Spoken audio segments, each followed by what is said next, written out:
Muraho neza bakunze b'inshuti z'Igikoni TV. Ngiye kunezezwa no kubana namwe kuri uyu munsi.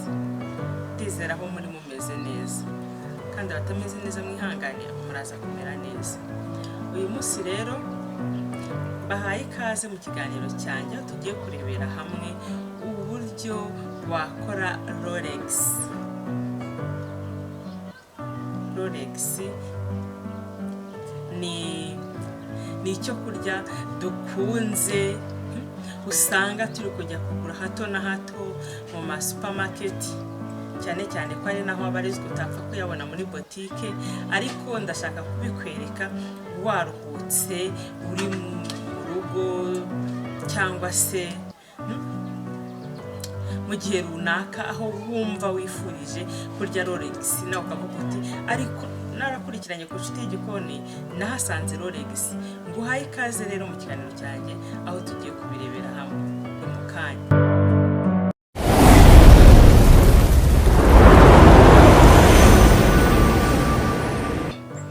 Nkuko rero nayimaze kubibabwira mu mwanya, tugiye gukora Rolex.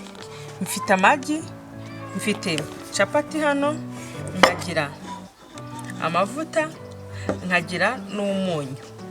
Akangaka nako ngiye gukorageramo amagi. Hanyuma rero ngiye kukumenera ibanga ry'uko bakora Rolex. Naho ubundi urabona ari ibintu byoroshye cyane kandi uzakunda, uzajya ukumbura, uzajya uvuga uti wow, ese Rolex burya nuko nguko ikorwa.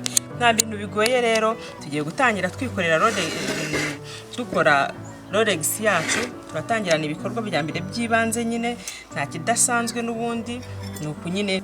Hanyuma ngiye gukoresha hano amagi abiri.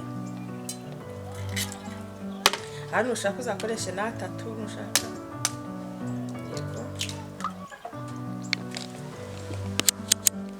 Gukoresha abiri. Hanyuma nindangiza nyakoroge. Erega itanatubuka nawe urabibona. Nimara kuyakoroga ndahita nshyiramo akunyu karinganiye rwose niko sawa. Nta gushyiramo umunyu mwinshi cyane ko no muri capati haba harimo umunyu. Yego. Hanyuma ukoroge amagi yawe nayo ubone kwanoze. Ibyo uzi nta bidasanzwe. Rolex ni ibintu byoroshye ugasanga byaduhenze ntitunahage. Hanyuma narangiza nkita mfata ipanu yanjye nkayishyira ku muriro nk'uko bisanzwe.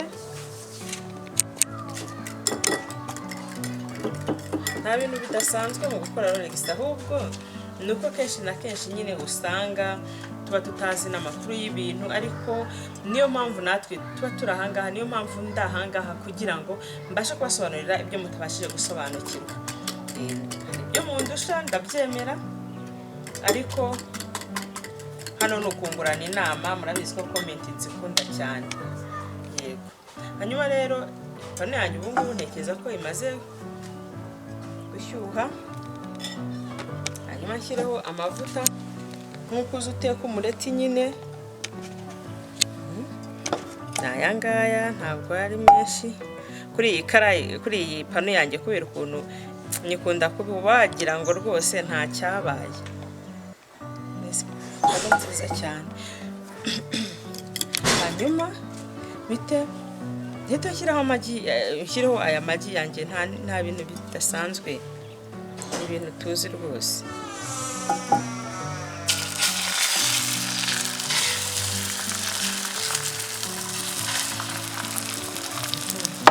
Nshyiramo capati yanjye. Nabibonye ibintu biri ize cyane rwose.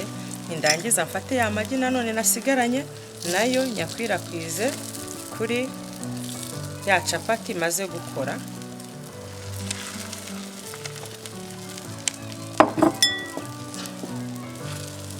Cyangwa muri kubibona.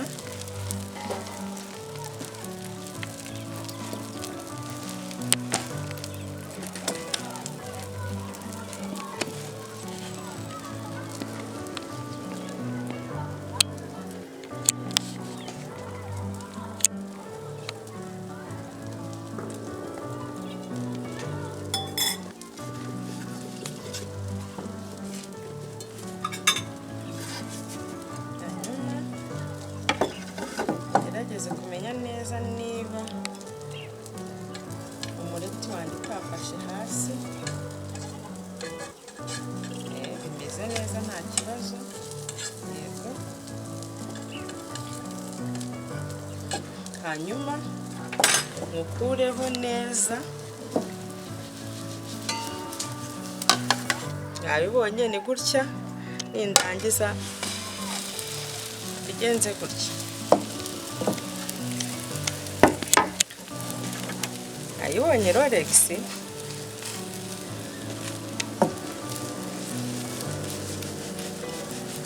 ni gutya, nta kundi, nta biba bidasanzwe pe.